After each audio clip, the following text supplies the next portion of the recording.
Thank you all once again for joining. We are so excited to have you here on this applicant webinar with us. We are so excited to see your interest in this program. The goal of this webinar is to help you all learn more about the Youth Innovation Challenge and the 2024 Challenge. And we will go through tips and we'll walk through the application with you.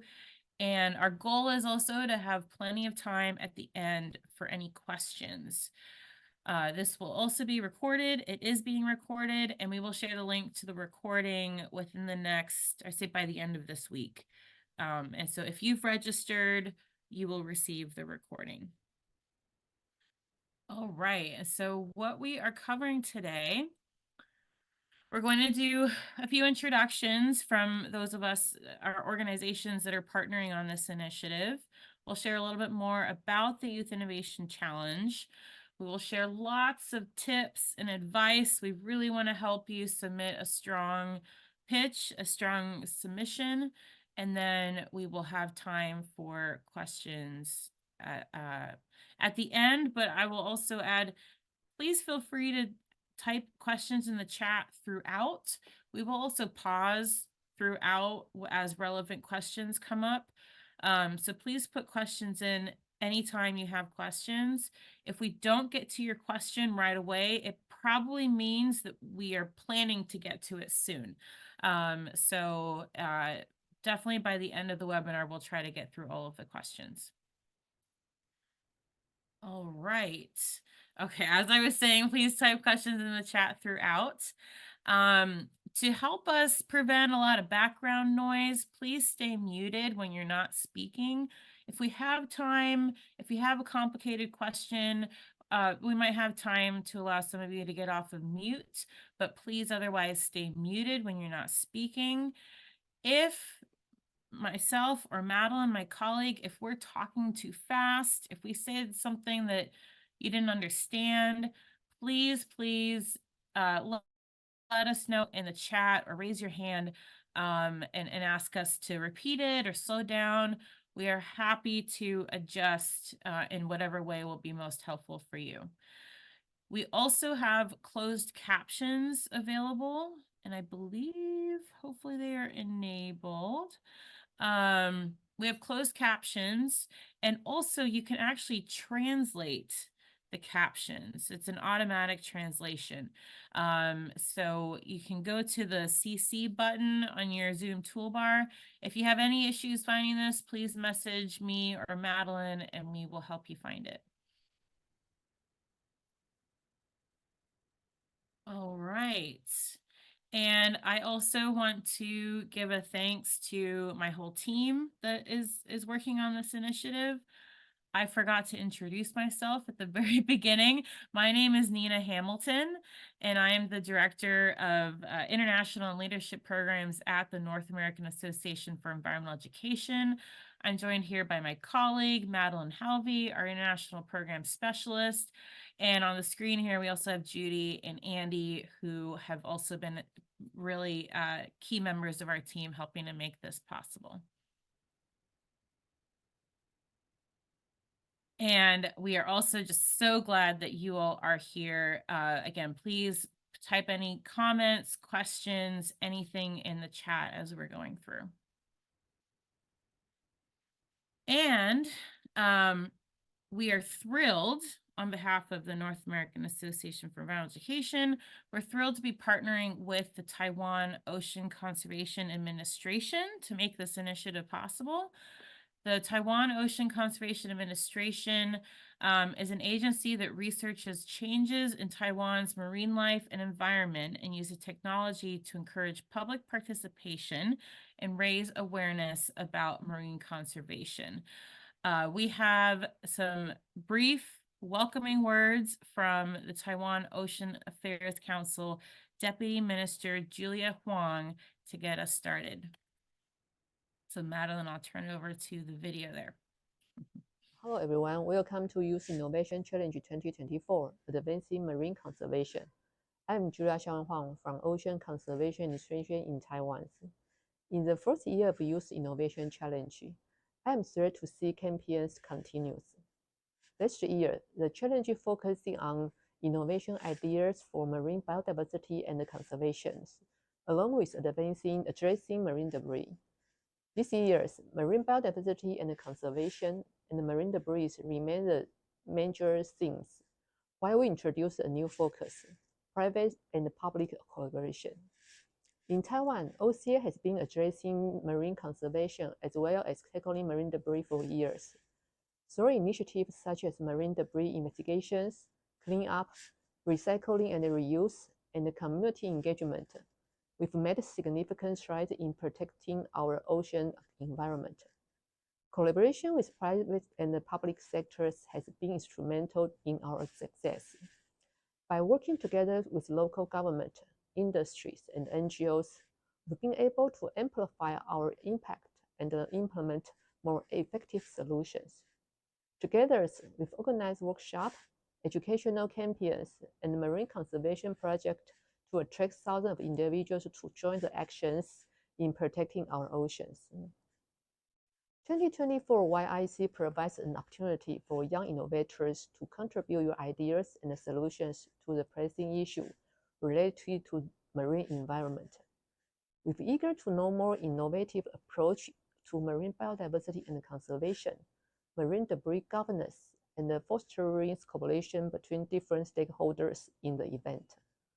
Thank you for your time and attention today.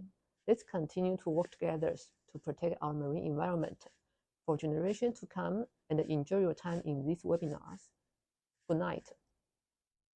Wonderful. Well, thank you so much, Deputy Minister Julia Huang, for sending in these welcoming remarks. And I also want to give a big thank you to the whole team at the Taiwan OCA who have really been pivotal at making this challenge possible over the last few years. So thank you to the whole team over at OCA. All right, and so moving on to introduce another key partner is the North American Association for Environmental Education. Myself and Madeline, we are coming to you from there.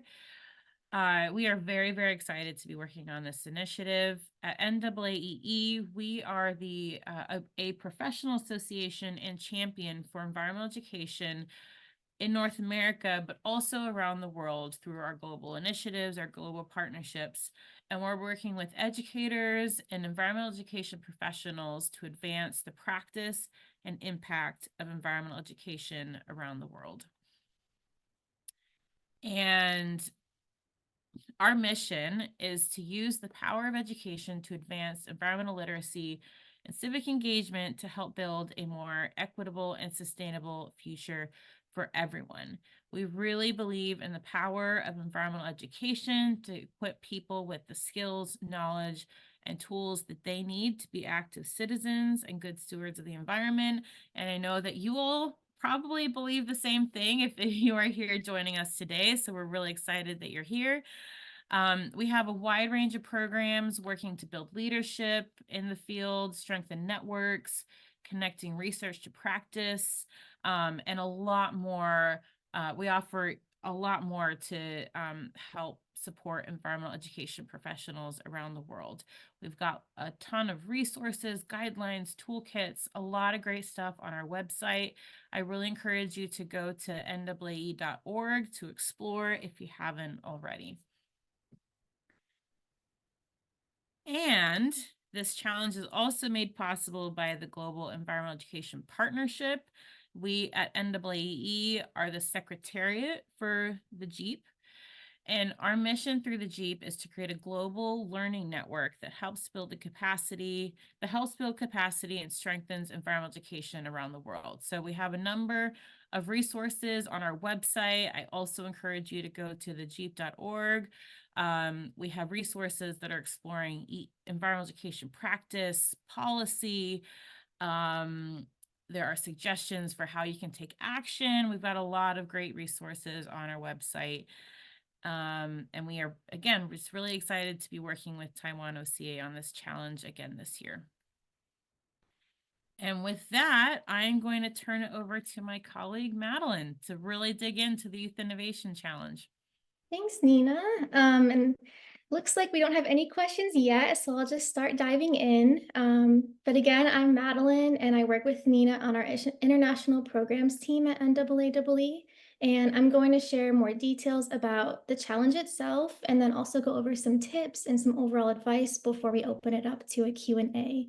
As you heard earlier from Deputy Minister Huang, the 2024 YIC is all about how we can protect marine resources and support people of all ages to be engaged stewards for marine environments. So first, the most important question, why apply? There are several benefits to applying to the YIC. From our applicant pool, we'll select 15 YIC finalists. Everyone who's selected as a YIC finalist will receive a certificate and have global recognition on our websites and our social media, and also access to a growing global community of EE professionals and YIC alumni. From the 15 finalists, we'll select 3 winners to receive a $1,000 USD prize to help kickstart your solution. And this year, what's new is that winners will be invited to attend an award ceremony at OCA's Marine Debris Conference in Taiwan this fall. So winners and finalists will be announced in September 2024. And we also welcome applicants to ask for feedback on their submission if they don't make it to the top 15 this year.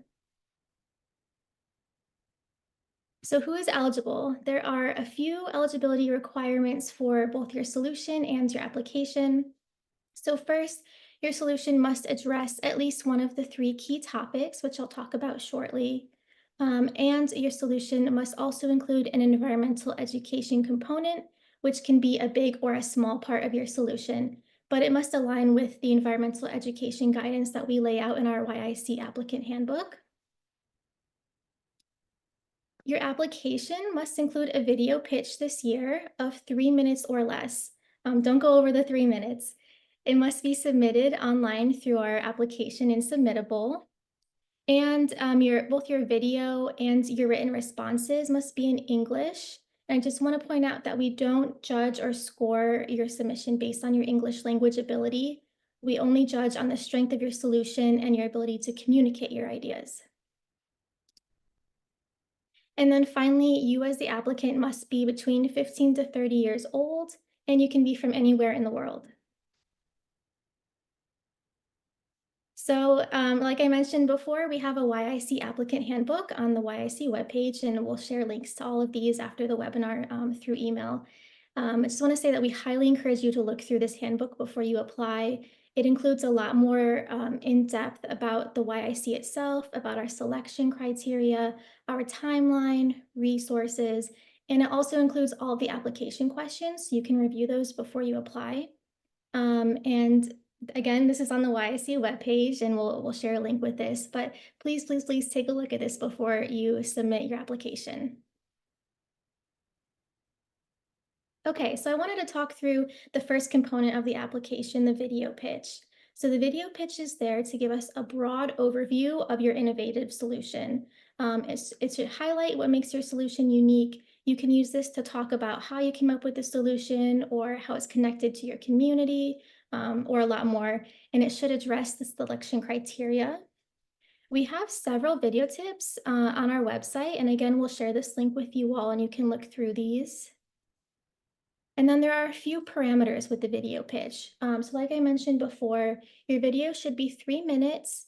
Our judges don't look at any content after the 3-minute mark, so 3 minutes or less is what we ask for. It should be in English, or it should have some English subtitles or transcript provided if not. We have a file size limit just because that's how Submittable works with our application, so less than 800. And then we also suggest not using any third-party content, so any music, extra videos, or photos. But if you do, we ask that that content is copyright-free and that you provide links to the sources. And finally, if you're using any of your own photos or videos that have other people in them, make sure you have permission to use that. If you have any questions or you have any issues uploading your video, you can always contact us, of course. And then I wanted to share 3 examples of some strong videos from the past few years. and kind of point out, what's strong about them. So let's look at this first one from one of our finalists last year, Carl. I'm just going to play the first 30 seconds here.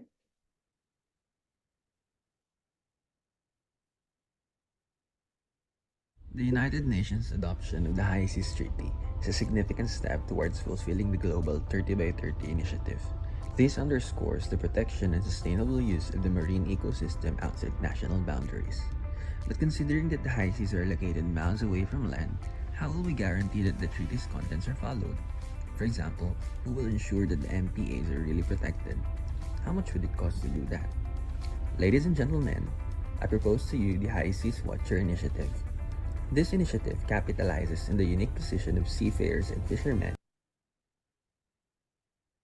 Okay, so what's really great, what our judges liked about this video is that Carl does a good job of addressing the issue that his solution is going to solve. So he gives us this whole background and setup about here's the problem, here's the context, and then here's why my solution is going to help fix that issue. And so that's what makes this video really strong. Of course, you can watch the rest of the video. It's on our webpage. We'll share the links to that. And just pointing out that Carl uses some graphics and he also uses captions, which all of that is great, but not required. And then here's another strong example from a team finalist last year, Key Farms. Hi everyone, I'm Matthew P. Rogers. I'm a Jamaican and a marine biologist at Key Farms. Key Farms are a regenerative ocean farm. We're growing seaweed, oysters, and other marine products. And for these products, they have many wonderful side effects. In producing them, we manage to sequester carbon from the environment, reduce excess nutrients, and increase biodiversity in the surroundings. All right, and what's great about this one is that it shows that your video can just be you and the camera. You can just talk about yourself, your background, what led you to this project, that your innovative solution. And then while you're talking to the camera, just a few suggestions, minimal background noise, make sure you're in a clear view, things like that.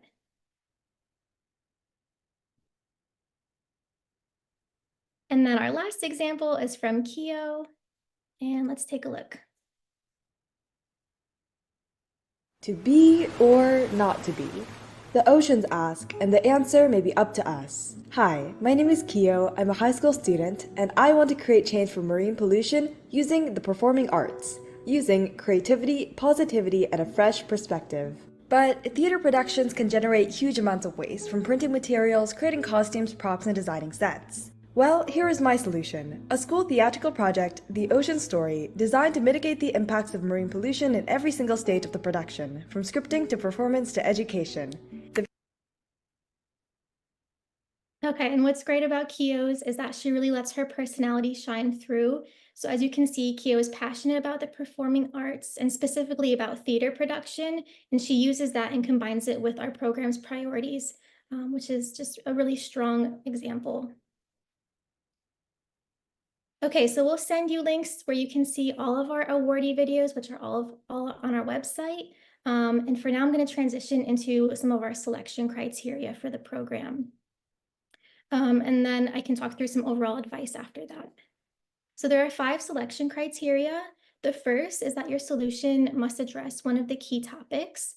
Like last year, these first 2 key topics are still for the 2024 YIC. So marine biodiversity and conservation, which includes managing, protecting, or restoring marine biodiversity, and marine debris, reducing or mitigating the effects of marine litter, including monitoring, cleanup, and recycling of marine debris, or educating communities about how to address these issues. New this year, we've included the key topic called public-private collaboration, which involves collaborating between the private sector, governments, and the public to protect marine environments. So for example, this could include ideas for cooperation between the government and a private corporation to fulfill a corporate social responsibility goal. It could be civic engagement opportunities for the public to engage with a government program, or it could be other initiatives that foster collaboration between these sectors. The second selection criteria is that your solution must include an environmental education component. Like I said before, this could be a small or a big part of your project, but it must be there in order to be judged throughout or provided the award. So EE provides the skills, values, attitudes, and behaviors that encourage individuals and groups to be thoughtful and engaged change makers. So as a key part of your solution, EE can help ensure that your solution is focused on empowering a long-term change within a community or whatever scale you're working at.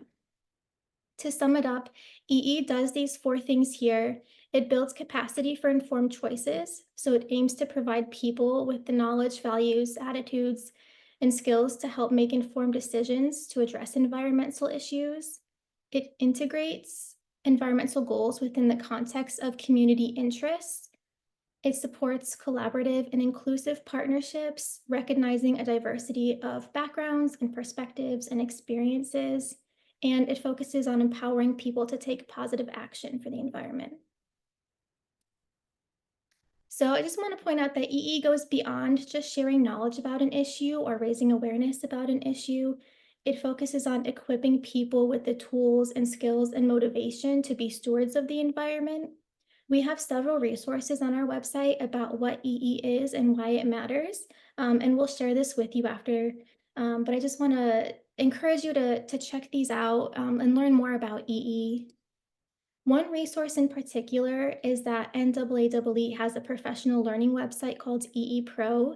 This is an online hub for environmental education professionals to share opportunities and resources and discuss related topics. We have several groups that you can join. It's free to sign up. And we also have some modules when you sign up called EE Learn modules. And you can dive more into what EE is and why it's important, and these are all free as well. So we'll share this link with you. We encourage you to sign up and engage with other people in the field who are also interested in protecting marine environments. Okay, the third selection criteria is that your solution must be informed or backed by relevant research or evidence. So we want to see that you've designed your solution based on an understanding of the complex social, economic, environmental, or more dynamics of the issue that you're aiming to solve, and provide relevant research to demonstrate this. So this research can come from books, journals, websites, videos. We encourage you to use any credible source. And in our applicant handbook, and also in an email that we'll share with you, we have a link that can help you determine how a source might be credible or not. The fourth selection criteria is that your solution must be innovative. So this means that your solution meets a need in your community or your country or your region, whatever scale you're working at, using a new or better idea, practice, product, process, or strategy to address the issue that you're attempting to solve. So this could be an entirely new solution, something that you know doesn't exist in the world, or it could be you applying an existing tool or approach in a new context, or engaging a new audience in a more creative way using something that already exists, anything like that. And if you have any questions about whether or not your idea is innovative, feel free to email us about that. And finally, your solution must be feasible. We want to see that you and or your team have the necessary skills and experiences to make your proposed solution a success. We want to see that you're thinking and can identify potential challenges or risks to ensure the long-term viability of your solution. You don't need to have every detail figured out. We just want to see that you're thinking thoughtfully about how your solution might be sustainable in the long term. Okay, I'll pause there and just check if we have any questions about anything we've talked about so far. And Nina, let me know if you see anything in the chat. Yeah, I've been adding in links, and there are a couple. One question about whether they'll share about their solution in just video or written, but I think we're going into that, and that's outlined also in the handbook as well. So if y'all aren't looking in the chat, take a look at the links. I shared the most important links in there. Cool, thank you. Mhm. And I just see which email should we use to contact you. We will show that at the very end, but it's, Nina can also put it in the chat. It's jeep@naaee.org. Yep, there it is. Okay, well, I'll cover a few frequently asked questions that come up. And we also have an FAQ we'll share the link to, but just a few ones that we get very often. So can we apply as a team? And the answer is yes. We encourage collaboration and we accept applications from teams. We have several teams that are awardees in the past years. Just make sure that only one person who's between the ages of 15 and 30 applies and acts as like the team leader, so they're the one that's in communication with us throughout the process. And you can also feature your team members in the video, or you can note them in your written responses and include them in there. And then, can I submit more than one solution? I know a lot of you often have more than one really great idea, but we ask that you only submit your most innovative and feasible idea. So just one submission per applicant. And then finally, this is one I mentioned before, but I just want to reiterate that we do not judge applications on your English language ability. You'll be scored based on the strength of your solution, how it follows the selection criteria, and your ability to communicate your ideas and your vision to the judges. And then again, we have a whole list of questions and answers on our website, and we'll share this link with you. Now, I just like to provide some overall advice about what makes a strong application. So this is based on feedback we've gotten from judges in the past, as well as what Nina and I have seen in the applications throughout these past few years. The first is that the strongest applications are specific.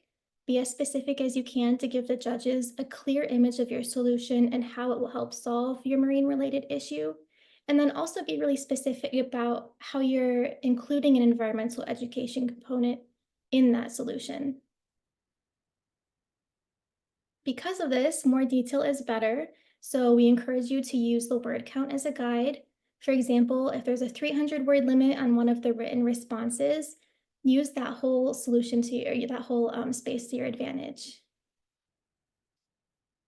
And also align your responses with the selection criteria in the handbook. Like I mentioned before, the selection criteria is what our reviewers use to judge your submission. So really try to make sure that all of the selection criteria is addressed in your submission. And then overall, just tell us your story. We want to know how your solution will help create a more sustainable future. But if there's a story behind how or why you came up with this solution to address a need in your community, tell us that. This can help really personalize your submission and help you stand out among other applicants. And I can't believe I didn't mention this before, but the deadline is June 12th, which is just a few weeks away. Make sure you submit by June 12th at 11:59 p.m. US Eastern Time. And if you're in a different time zone than US Eastern Time, make sure you know what that would be in your own time zone. Like I mentioned before, we're going to send you all of these resources through an email by the end of this week. So that will include the FAQ, the tips for a great video pitch, more about EE and why it's important. And we also encourage you to read or watch past YIC videos and read about their innovations. And so all of these are on the YIC homepage here. You can look through each year, watch their videos. Please read the YIC applicant handbook and let us know if you have any questions. And here's our email. You can email us at jeep@naaee.org.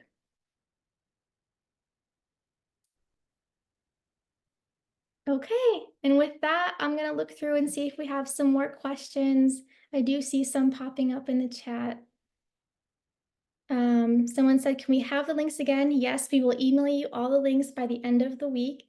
Everything we mentioned is either on the YIC webpage or NAAE's website, but we'll email you the specific links that we talked about today. And then I just wanted to flag this one. I know Nina answered this, but is the $1,000 prize a funding solution, or is it a reward given to the winners for their free use? And we just want to say that we hope that the winners will use it to kickstart their solution if possible, but it's not like a grant requirement. Looks like Nina posted all the links. That's great. Thank you. And then there was a question at the end also about teams, working as a team. Oh, yeah. Okay, so I mentioned this before. Let me go back to this just so you can see it.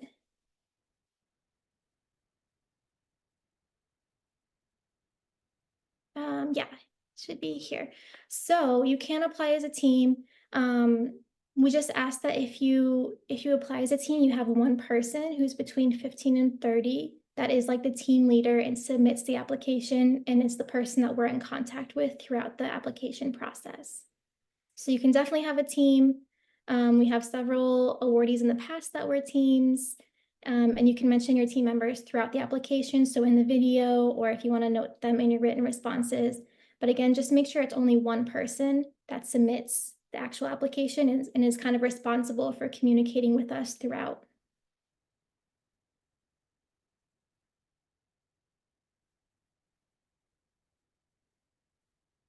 Any other questions?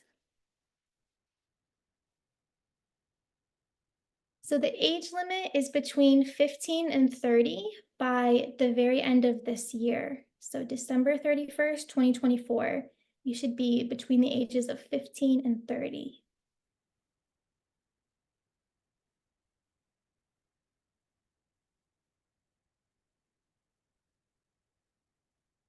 Other questions?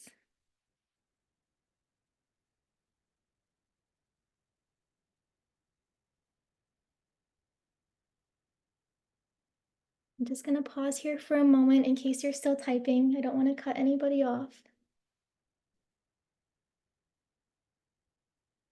Yeah, you can apply from anywhere in the world. No restrictions. Age limit was 15 to 30. Yep. Yep.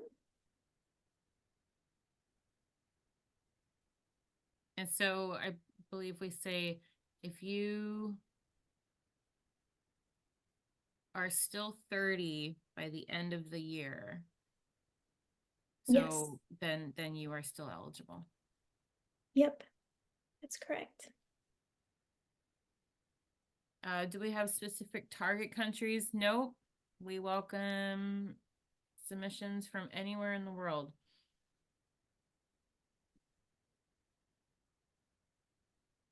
Oh, this is a good question. So I'm 15 and I'd like to know if I would be judged different because of the large age difference, or is it all the same? And so we do have this as a question in our FAQ, but I will say that all submissions are judged based on the selection criteria. And so regardless of age, make sure that your solution addresses all of the selection criteria and includes an EE component and addresses one of the key topics.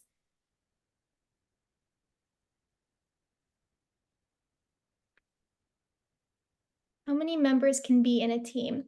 So at this time, we don't have a limit. In the application itself, it's going to limit you to 5 team members when you fill out a form about who's a part of your team. But if you have questions about that, just email us and we can talk through that.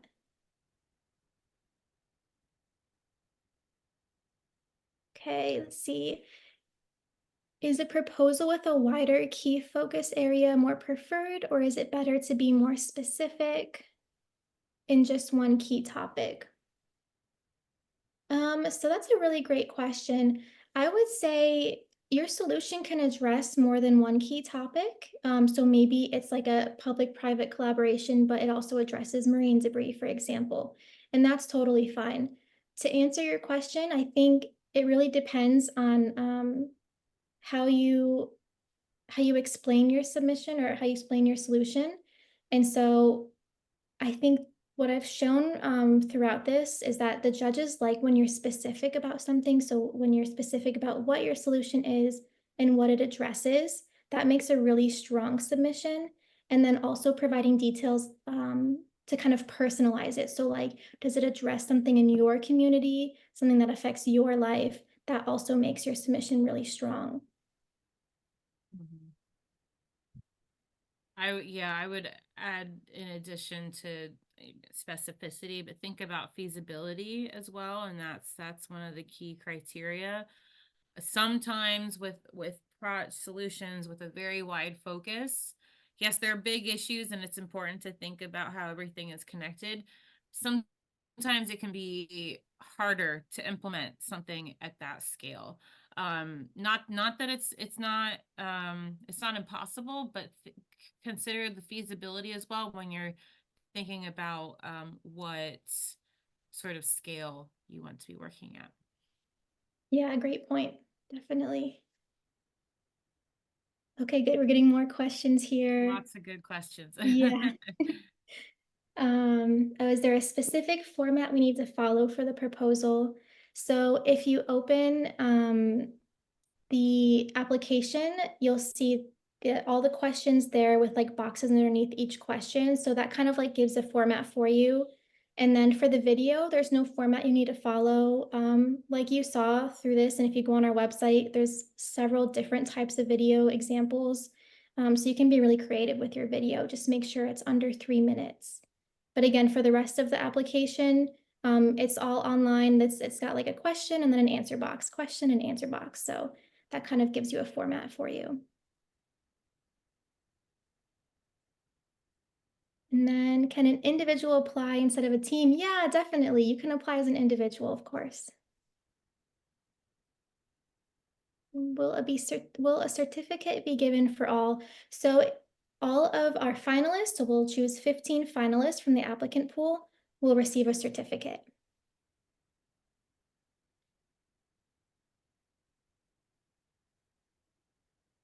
And then kind of similar to what we had before, do you only choose one key topic or all of the key topics to be included? So let me just go back to that slide really quickly here.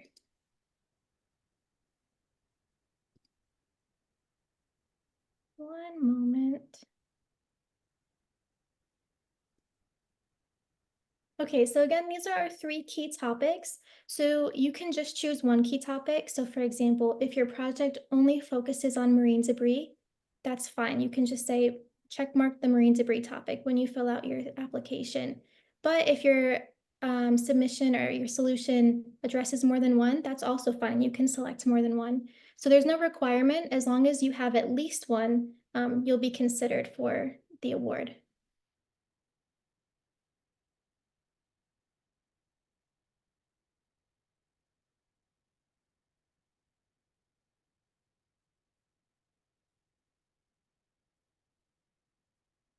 Okay, let's see, we have, how does the experience and maturity of the applicant play a part in the priority? So will the experienced applicant get more advantage over the inexperienced applicant or the other way around?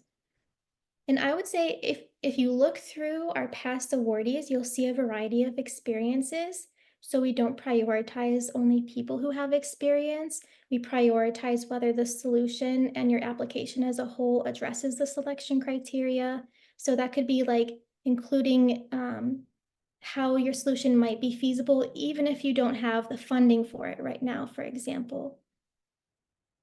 And Nina, I feel like maybe you were gonna add to that, so let me know.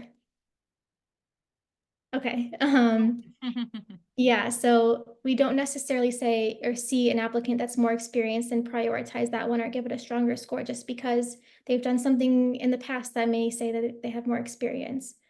We're looking at how your submission as a whole addresses all the selection criteria that we talked about and how strong the video is at communicating your idea to the judges, everything that we talked about here in the webinar. And yeah, actually on that, I will just add, if you feel like there's some experience that you feel like you're missing that's related to your submission, think about what partners you could partner with, or think about maybe consider submitting as a team. And if you have a friend or a colleague who has that experience, because that does help the feasibility of it. But we are not judging you just based on how experienced you are, how many awards you've received or anything like that. It's more so connected to, is your solution feasible based on your experience, your partners, how you are approaching the solution. And then let's see, someone says, I already finished doing my research and the only thing is to submit, I guess. And I focused on 2 areas. Is that an issue? So if you're talking about the key topics, that's not an issue at all. Your submission might fall under 2 key topics and that's perfectly fine. Let me know if that's not what you're asking and I can try to clarify. Can you send this presentation to us? So we will be sending this presentation and a recording and also all of the resources and links that we talked about. We'll be sending that by the end of this week.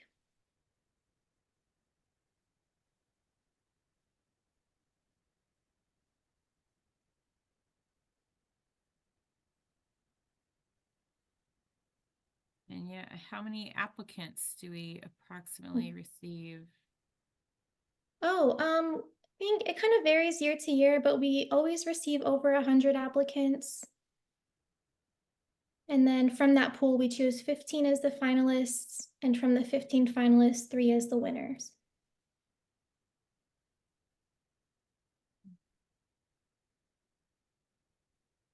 Okay, yeah, you're talking about the 2 key topics. Yeah, your project or your solution can address more than one key topic, definitely.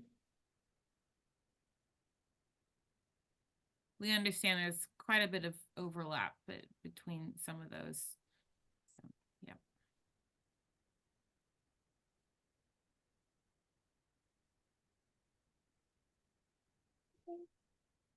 Just give it another minute in case anything else comes up.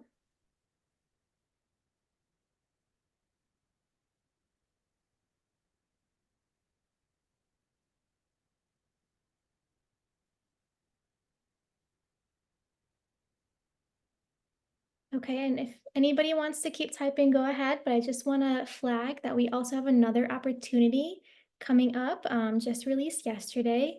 We opened the call for applications for the 2024 Global eSTEM Awards, presented by Pratt & Whitney in collaboration with NAAE. This awards program supports promising programs or organizations that build and use STEM knowledge and skills in environmental learning and problem solving, which is eSTEM, so we call it. And submissions are due by July 8th. You can visit our website. We'll send you this link to learn more about that opportunity. And I don't see any other questions, so I think we're okay for now, but please email us if you do have anything else that we didn't address during this webinar. And I just want to say thank you so much for joining, and we're so excited to see your submissions in the next few weeks. Thank you all so much. And thank you for coming with great questions. This is why we host these. We really want to help you submit a strong submission. So thank you all for joining and good luck. We look forward to seeing your submissions. Thanks, everyone.